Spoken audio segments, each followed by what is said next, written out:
Yes. Good morning. Good morning, everyone. Today we will start chapter 5 birds.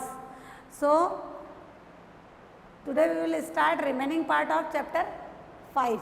ठीक है? In previous class I explained to you common birds feathers. Okay? So how many type of feathers? There are two types, down feather and flight feathers. Down feathers जो हैं वो उसकी body को warm रखते हैं and flight feather उसको flying करने में हेल्प करते हैं. So today we will discuss about how birds fly. Birds fly कैसे करते हैं. So take out your book, open page number 37. Open page number 37. This lecture is for listen. केवल सुनो इसको only. And take out your notebook, take out your book, page number 37. First is how birds fly. First topic is how birds fly. Birds fly कैसे करते हैं. So most birds are like crow, sparrow, pigeons are can fly.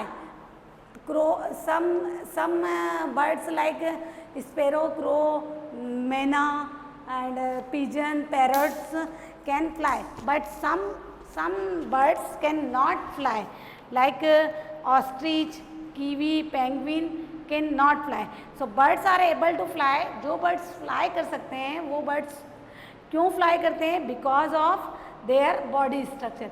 वो अपनी body structure के according fly करने में capable होते हैं.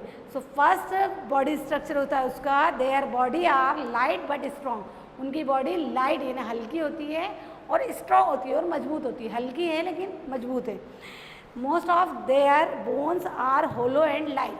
उनकी जो बोन्स होती है उन बर्ड्स की वो होलो मीन्स खोखली होती है एंड लाइट और हल्की होती है ना.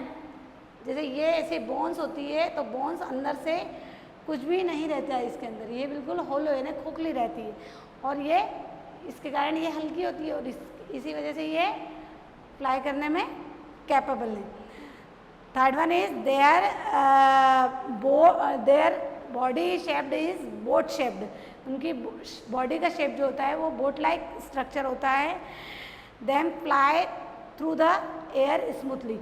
इसके कारण वो एयर में स्मूथली फ्लाई कर सकते हैं. Then fourth one is their strong chest help them to move their wings up and down forcefully. यानी उनका जो चेस्ट है वो स्ट्रॉन्ग होता है, उसकी हेल्प से वो स्ट्रांगली अपने विंग्स के थ्रू अपवर्ड एंड डाउनवर्ड जा सकते हैं एयर में. And birds fly with the help of their wings. Birds sky से फ्लाई करते हैं उनके अपने विंग्स से. विंग्स का मूवमेंट जो है, wings movement are divided into two types. Wings के मूवमेंट को जो है वो टू टाइप्स में बांटा गया है. First is down stroke and second one is up stroke. Down stroke the wings move upward and backward. यानी ड्यूरिंग अप स्ट्रोक में क्या होता है, देखिए विंग्स का जो मूवमेंट है उसको डिवाइड किया गया है टू पार्ट्स में, up stroke and down stroke.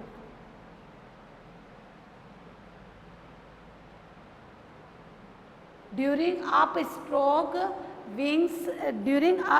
Stroke the wings move upward and backward.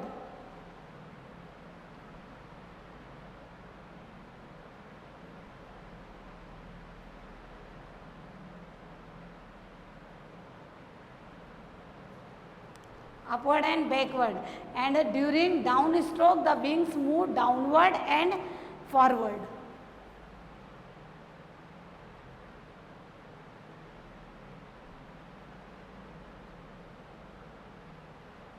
Forward यानी पीछे की साइड आता है और डाउनवर्ड यानी नीचे की साइड जाता है डाउन स्ट्रोक में. एंड अप स्ट्रोक में वो अपवर्ड यानी आगे ऊपर की ओर जाता है एंड बैकवर्ड और पीछे भी आता है. So turn the page number 38. Second one is how do bird use their beak. Birds अपनी बीक का यूज़ किस में करते हैं? बीक यानी चोंच. This is in this diagram, this is the beak. Beak क्यों यूज़ करते हैं बताइए? हमारी तो बीक नहीं है, हमें क्या ऐसा ऑर्गन है जो हमारे बॉडी पे नहीं है? बीक नहीं है तो हमें कुछ कमी लगती है क्या? No, because birds do not have teeth. Birds के जो है वो टीथ नहीं होते. हमारे टीथ होते हैं, हम उससे च्यू कर लेते हैं, कट कर लेते हैं फूड को, but birds have do not teeth. ये देखो एक जनरल नॉलेज का भी क्वेश्चन है कि birds do not have teeth. Birds की टीथ नहीं होती है. Use their beak to eat food. वो अपने फूड को ईट काई के द्वारा, काई से करता है? बीक के द्वारा, बीक के through beak. Use their beak to eat food and birds use their beak to other things as well. और भी बहुत सारी चीज़ें करता है वो बीक के through. First is catch and eat their food. So listen.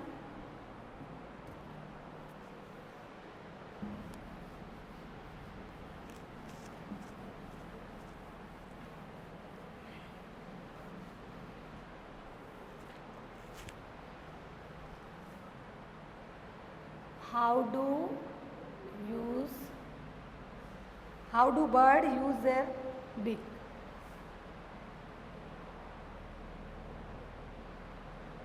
Use their beak.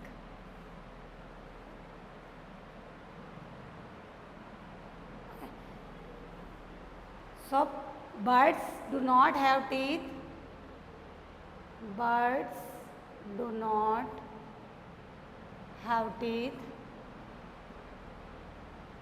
Birds के टीथ नहीं होते हैं. So use their beak to eat food. Use their beak to eat food. ये अपने खाने को किस तरह से खाता है? किसके द्वारा खाता है? बीक के थ्रू. एंड बीक और भी बहुत से यूज़ में आता है. First catch and eat their food. Catch and eat their food. Catch and eat their food.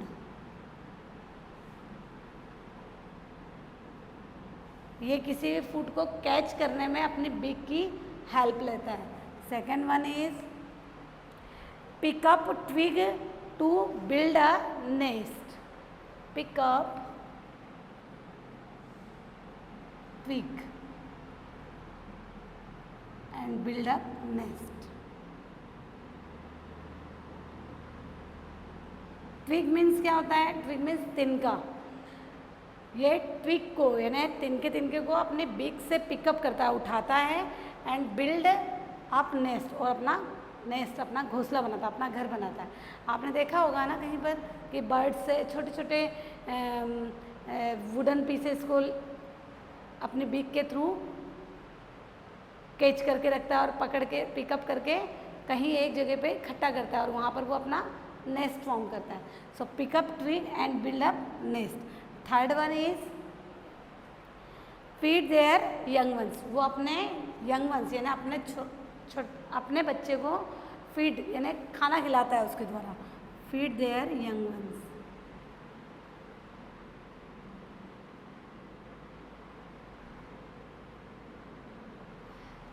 Sparrow को आपने देखा होगा अपने बीक में दाना लाती है और वो अपने बेबी को उस बीक के थ्रू उसके मुंह में डालती है वो दाना.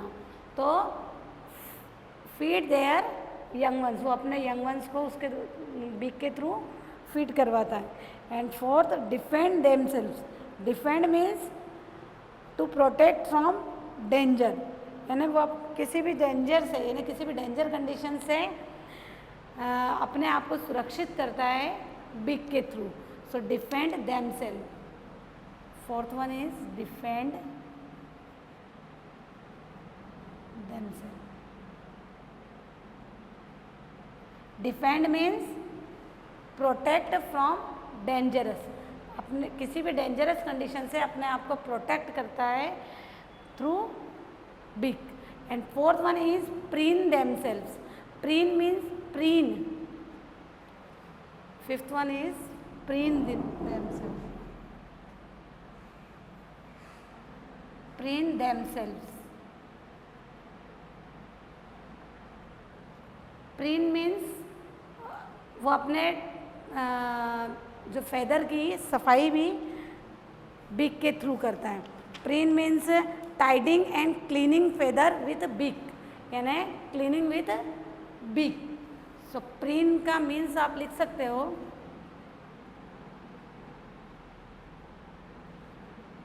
Cleaning feather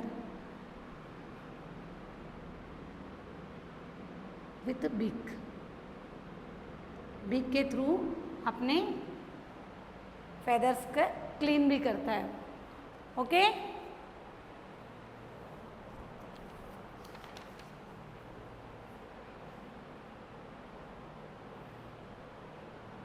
So I will give you homework. Read page number 37 and 38. Okay.